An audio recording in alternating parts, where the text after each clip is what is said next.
Look at that. Look at this. And here's two guys fishing, right? Here's two guys fishing, and here's two cops trying to do something. Let's see. Here is that one dead body. Here's a dead body. Look at it. Where's one guy dead in the lake or in the river? And next, less than one. How far? Okay, probably from the height of here. If he's like 1.5 meter or 6 here, maybe just a 4 meter far away, there's a dead body. Literally, it's just dead bodies, fresh dead body. And these two guys fishing, and these cops try to do something with that dead body.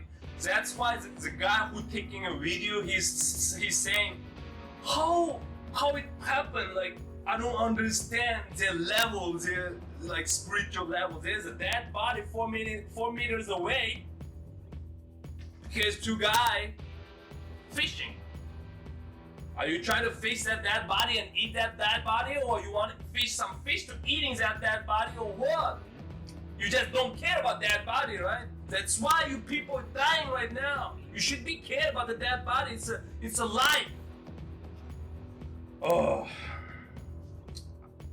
I can't understand a lot of things, guys. We need to understand together because this has so much information. What do you guys think about this video? Leave a comment, guys. I do not understand.